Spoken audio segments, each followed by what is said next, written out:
Ahmad speaker of कर दीजिए।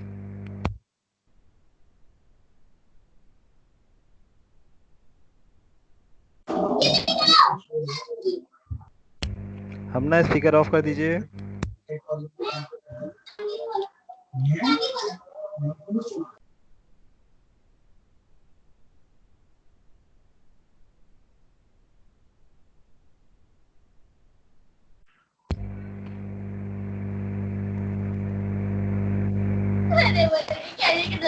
मिनाइल speaker of कर दीजिए।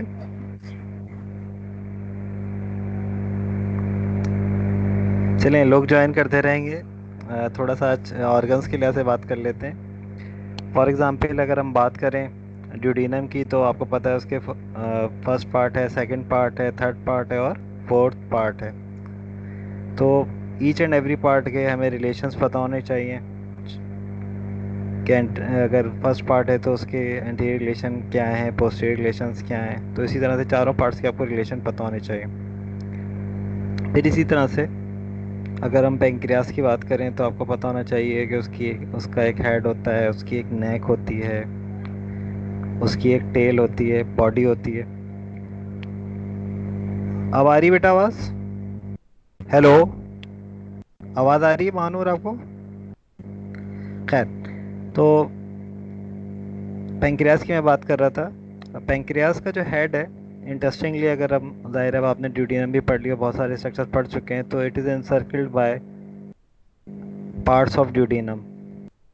Head of the pancreas is encircled by parts of duodenum. तो ये थोड़ा सा ध्यान में रखिएगा। फिर ड्यूडेनम में एक चीज़ और थी कि सेकंड पार्ट का जो है वो इंटीरियर ऑफ ड्यूडेनम भी पूछा जा सकता है आपसे। तो उसमें आप याद रखिएगा कि उसमें दो स्ट्रक्चर्स होते हैं, एक मेजर ड्यूडेनल पपीला है और एक माइनर ड्यूडेनल पपीला है।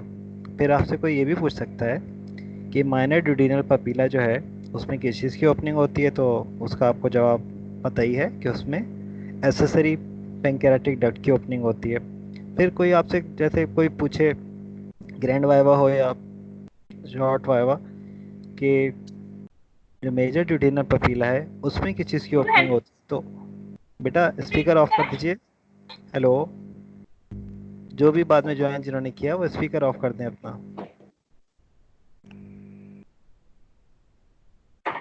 शफक जी, थैंक यू। तो मेजर ड्यूडेनल पपीला जो है उसमें दो चीज़ों की ओपनिंग है।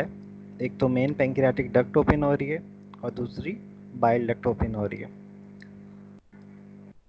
अब ये भी पूछा जा सकता है कि जो माइनर ड्यूडेनल पपीला है इसका पाइलोरस से डिस्टेंस कितना होता है, तो याद रखिएगा 6 to 8 सेंटीमीटर होता है।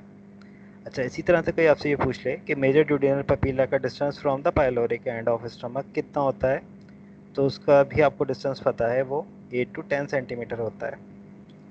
माइनर छोटा है, उसका डिस्टेंस भी कम है, इस तरह से भी आप याद रख सकते हैं 6 to 8।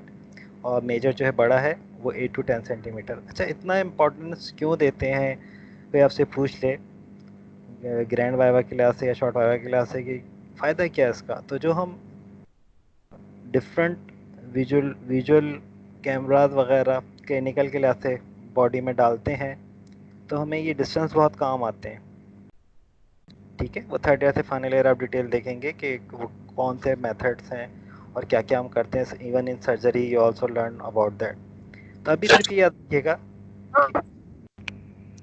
कि माइनर ड्यूडेनल पपीला हो या मेजर ड्यूडेनल पपीला हो, खास बात आपको ये याद रखनी है कि इनका डिस्टेंस पता होना चाहिए।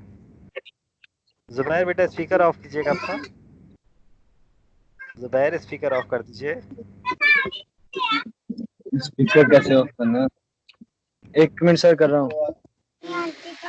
हो गया। चलें, ठीक है।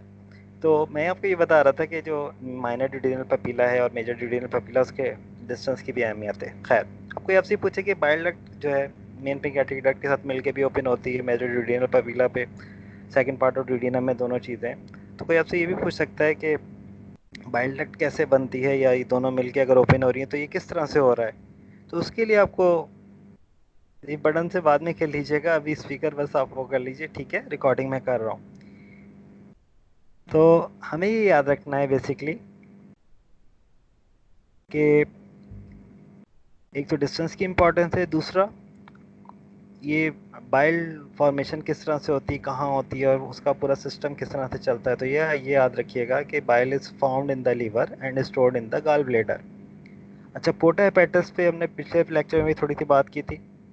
हमने एंट्री होते हुए स्ट्रक्चर देखे थे, उसमें हेपेटिक आर्टरी प्रॉपर थी, राइट एंड लेफ्ट ब्रांचेस के थ्रू इंटर हो रही थी, पोर्टल वेन थी, राइट लेफ्ट ब्रांचेस के थ्रू इंटर हो रही थी। अभी हमें जो याद रखना है ख़ास बात वो ये है कि एग्जिट होने वाली चीज़ें फ्रॉम द पोर्टा हेपेटिस कौन कौन सी हैं, ठीक है।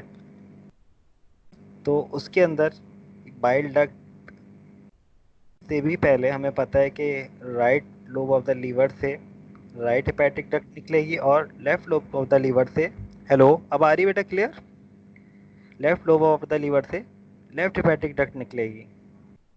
अच्छा, इसकी रिकॉर्डिंग हो रही है, अगर किसी को आवाज़ का थोड़ा सा भी मसला है तो वो बाद में देख लीजिएगा, ठीक है। अच्छा, तो राइट हेपेटिक डक्ट निकलती है right lobe of the liver से, लेफ्ट हेपेटिक डक्ट निकलती है left of the lobe of the liver से, दोनों मिलती हैं और क्या बनाती हैं, कॉमन हेपेटिक डक्ट। अब ये कॉमन हेपेटिक डक्ट जब नीचे आती है, डिसेंड करती है, तो गॉल ब्लेडर से जो सिस्टिक डक्ट आ रही होती है वो इसको ज्वाइन करती है और दोनों मिलके क्या बनाते हैं, बाइल डक्ट। अच्छा, इस बाइल डक्ट को बहुत सी बुक्स जो हैं कॉमन बाइल डक्ट भी कहती हैं। वजह यह है कि ये जो बाइल डक्ट बनी, कैसे बनी, दोबारा रिपीट करता हूँ। Right lobe of the liver से राइट हेपेटिक डक्ट आई, left lobe of the liver से लेफ्ट हेपेटिक डक्ट आई, ये दोनों बाइल लेकर आ रही हैं, ये दोनों मिलके बनाती हैं कॉमन हेपेटिक डक्ट।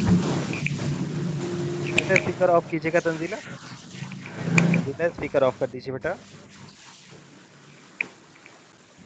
तो ये दोनों जब कॉमन हेपेटिक डक्ट बनाती हैं तो उस तरफ से सिस्टिक डक्ट आ रही होती है गॉल ब्लैडर से, वो मिलती है तो बाइल डक्ट बन जाती है। मैंने ये बताया कि जो बाइल डक्ट है इसको बास बुक्स जो हैं कॉमन बाइल डक्ट भी कहती हैं। वजह बता रहा था कि क्यों कहती हैं। अब ये जो बाइल डक्ट के कुछ किताबों के लिहाज से कॉमन बाइल डक्ट नीचे आती है, तो पैंक्रियाज में मेन पैंक्रियाटिक डक्ट आ रही होती है और वो इसके साथ मिलके या तो मेजर ड्यूडिनल पपीला में ओपन हो जाएगी, एक डायलेटेड सा स्ट्रक्चर बनाएगी जिसे एम्पुला ऑफ वेटर भी कहते हैं, या दोनों अलग अलग ओपन हो जाएंगी लेकिन होंगी मेजर ड्यूडिनल पपीला पे, ठीक है। तो मेजर ड्यूडिनल पपीला पे अगर आपसे कोई पूछ ले कि ओपनिंग किस किस की आ रही होती है, तो मेन पेंक्रियाटिक डक्ट की और कॉमन बाइल डक्ट की।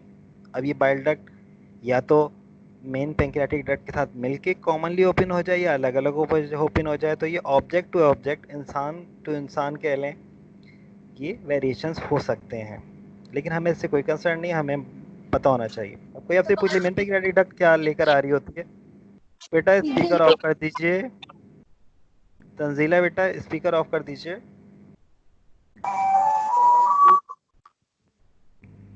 Thank you.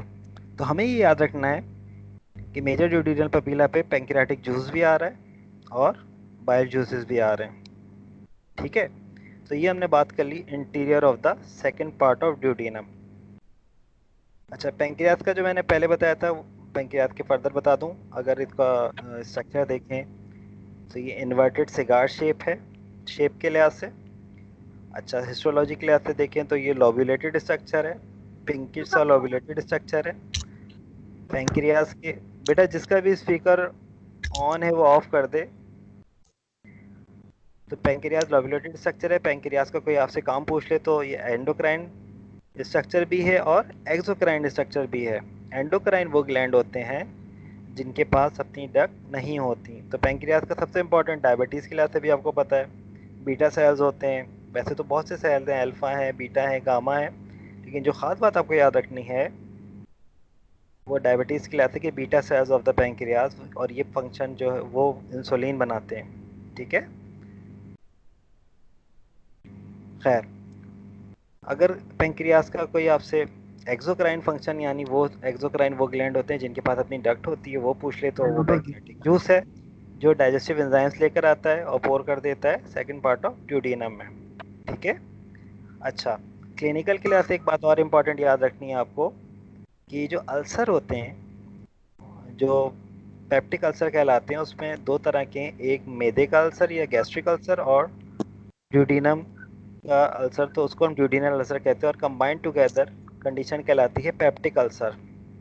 ठीक है, पेप्सिन से भी निकला है पेप्टिक अल्सर। ठीक है, वो फिर हमने गैस्ट्रिक ग्लैंड में हिस्टोलॉजी क्लास से वो चीज़ें अलग से हमने कवर की थी। ठीक है, असाइनमेंट भी आपने जिसका सबमिट कराया था कि गैस्ट्रिक ग्लैंड में कौन कौन से सेल क्या क्या प्रोड्यूस कर रहे हैं। तो अभी ये याद रखना है बेटा, जिसका भी स्पीकर ऑफ नहीं है वो ऑफ कर दे प्लीज़। तो हमें ये याद रखना है कि पैंक्रियाज जो है उसकी एक्सोक्राइन सिक्रीशन भी है और एंडोक्राइन सिक्रीशन भी है। ठीक है, थैंक यू।